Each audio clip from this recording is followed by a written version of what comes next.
Hello everyone, welcome to today's video. Today we are doing NWOpening number 97, and it is the Elite Greatest Hits with 4 Greatest Hits wave of some description, King Sheamus wrestling action figure. Ooh, camera's tilted up a bit high today, isn't it? I actually asked for this for Christmas because it was reduced to £15 in Smith's. I actually asked for this to upgrade my current Sheamus, obviously getting the upgrade to double jointed elbows and just generally basically having a better figure.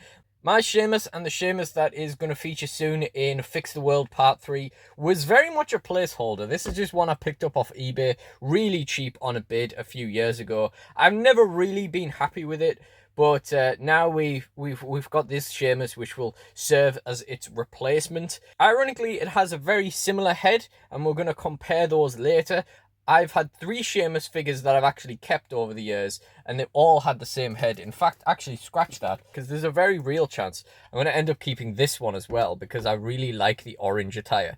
So yeah, maybe I've got 4 Sheamus figures and they've all more or less got the same head. Anyway, we'll get into comparing the head a little bit more later on. But yeah, definitely wanted to just upgrade this. Honestly, for however long it was that I had this before I ever actually used it, I honestly thought the trunks were blue. Yeah, really cool to finally upgrade this, and for a reasonable price. And I'm a big kid, but I love getting wrestling figures for Christmas, and there isn't always stuff to ask for.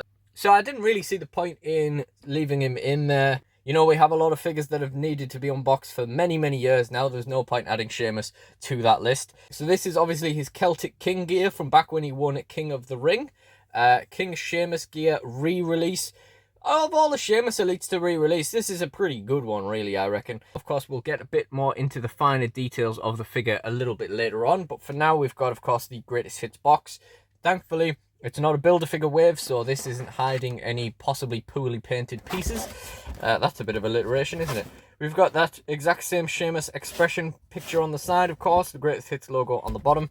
No bio on the back because it's an English version. Other things in the line, The Miz, I would have never touched with a barge pole. Natalya, I'd have maybe picked up cheap. Cena, I don't need. Reigns, I don't need. Cody, I was genuinely tempted by to upgrade my young Cody figure for the figure fed. But yeah, I guess I never really came across it in the end. I know that these popped up in B&M and stuff as well, but they were never really a great price. It was always like £20 in B&M. They don't really tend to do great prices on figures nowadays, but they can come out with some really good stuff. So anyway, I think that's more or less all of the waffling for this one, so we might as well get into it.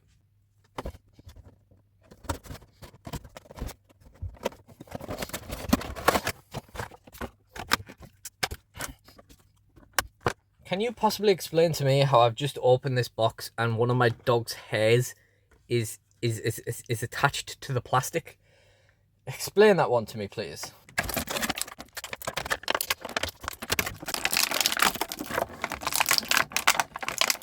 Whoa. I've not done a great job preserving the head there, I don't think.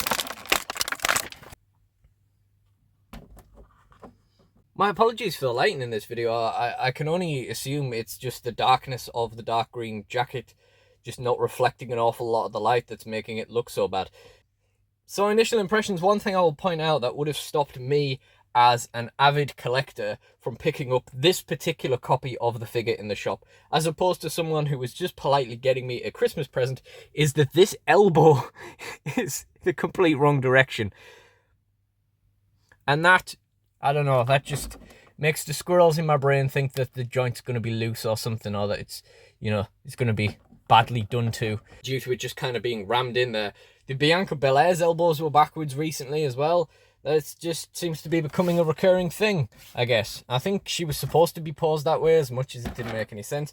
But yeah, anyway, so we got the King Sheamus action figure out of the box. As you can see, we have got the Celtic crown on the top. We've got this really long shillelagh, like a shillelagh staff. I do apologise, I don't actually know what that's called, but I'm sure there's a proper name for it. A little bit of a shame though, because with it being so long, it kind of means that Finley can't really use it as a shillelagh. Like if it was just a regular shillelagh, well, there you go, you got a spare shillelagh.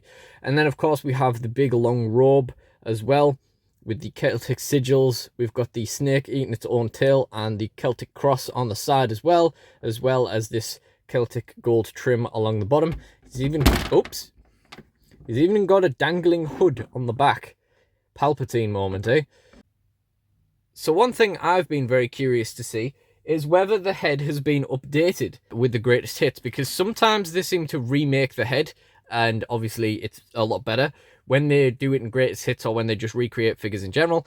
And sometimes they just don't bother. Case in point, that Brutus Beefcake with the awful head mold that really could have done with being restyled, that they just did nothing to. So let's compare the original. And on a knee-jerk reaction, okay, so it is more different than I expected when I first opened the package. You can kind of see that there is more faint detail in the new Sheamus head. Obviously, the skin is less shiny, and I think that his features are a little bit less defined. This Sheamus, it's kind of cut harder into the plastic. He's got much more sharp kind of lines on his forehead and his cheeks, etc., his mandible, etc. Whereas this Sheamus, it's kind of harder to see. It doesn't really reflect the light as well. It's definitely not etched in quite as well.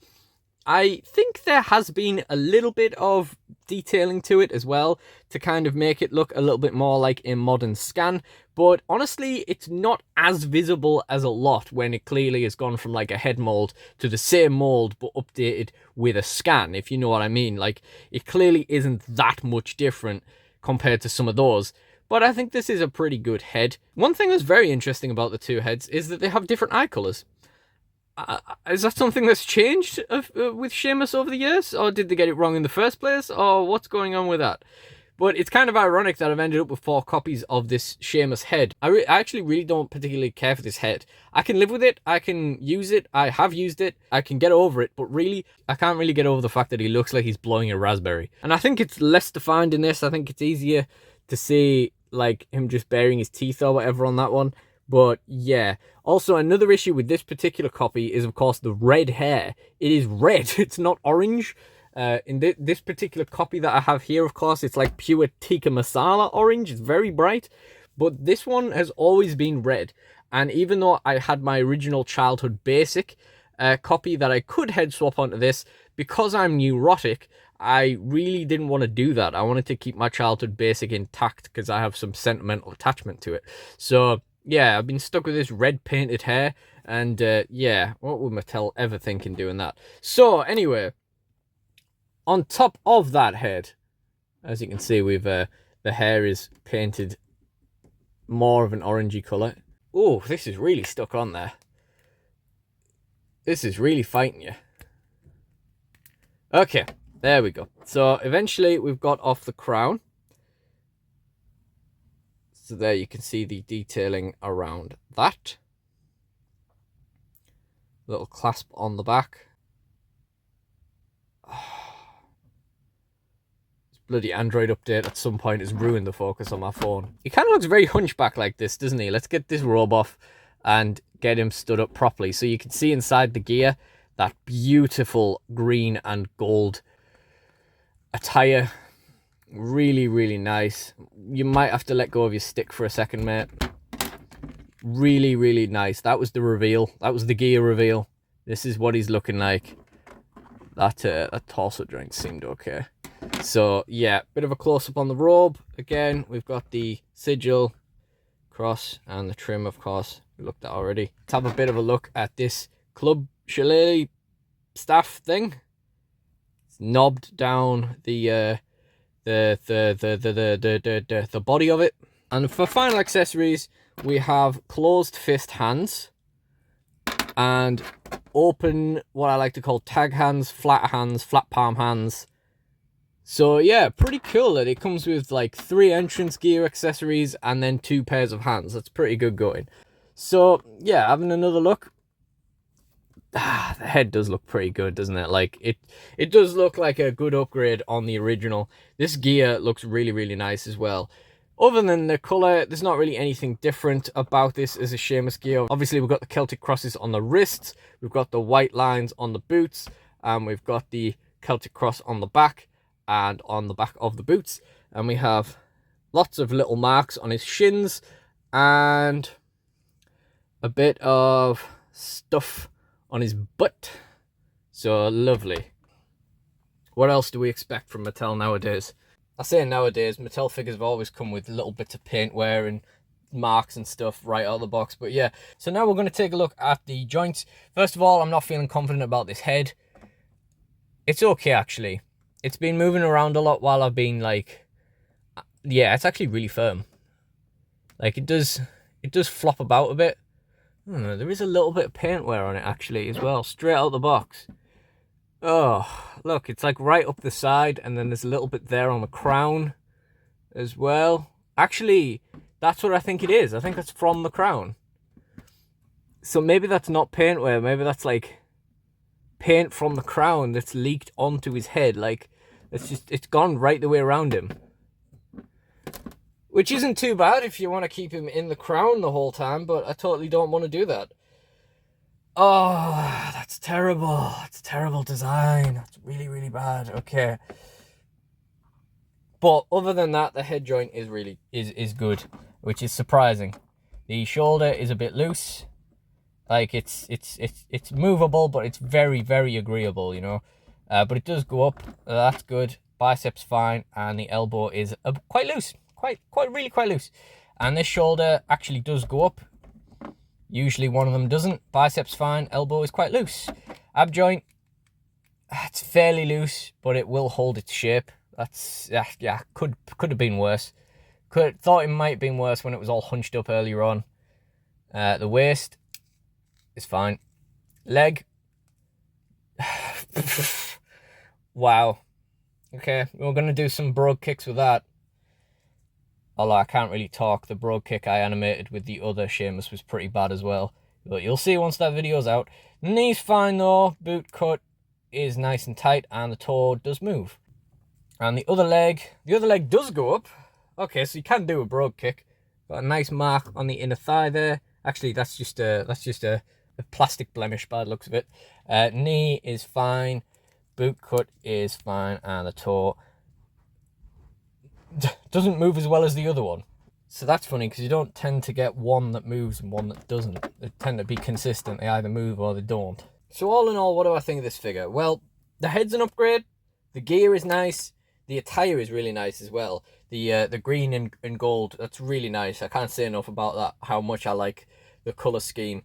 I much prefer the green and gold, the way it looks on the trunks, than the way it looks on the jacket. We got the 3 entrance accessories: the crown that stains your hair, the robe, the stick, and we also got 2 extra pairs of hands. However, that crown, bad design. Paint staining on your hair, that's not great. All of a sudden, I maybe would prefer to just have the red hair on him. I mean, it's a minor complaint. Of course, we have that fairly major Mattel complaint right now of like legs not moving and stuff like that because of the change to the Vietnam production, which, yeah, I guess this Sheamus wasn't old enough to avoid that. I don't actually know when the factory change was, but yeah, it's not great, is it? So all in all, I think this figure's really cool, but it's just that one tiny drawback. If you can get one where the crown hasn't stained the hair, you are quids in. Or if you could swap this head to another one, for example, that closed mouth one they did a few years ago, which I did actually pick one up in a bundle recently, but it was really badly damaged, so I just relisted it in the end anyway. Yeah, if you were to head swap this anyway, then that's really not a complaint, in which case you got yourself a Sheamus with some really nice gear. I don't know, I don't really see this as a King of the Ring attire, so I kind of feel like Sheamus can just wear this for a big match anyway. I don't know, that's just my opinion on that.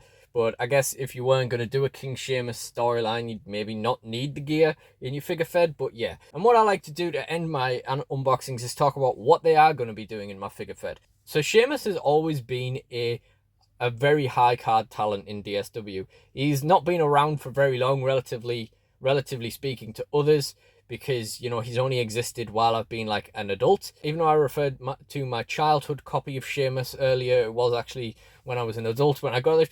But yeah, he's always been a big deal because I always wanted to use him. And obviously the progression of DSW in the time that he's existed has solely been what has been animated, which I haven't gotten very far on. So at the moment, we're still in the storyline I came up with for him back in 2013, where he's kind of, he's feuding with Dolph Ziggler. He kind of finishes the business in Fix the World, and then we finally move on to the next thing. But basically speaking, he is top of the card talent in DSW, and I don't really plan for him to drop off anytime soon, but I guess we'll see what happens. There are a lot of people contending for top of the card positions at this point, but yeah, I think Sheamus is probably going to do pretty well out of it, as he has done so far since he joined DSW back in 2013 anyway. So if you did enjoy this video, then please do like, comment and subscribe. Check out the NWOpenings playlist in the end screen for more, and I really do appreciate you guys watching. So thank you all for watching, and goodbye.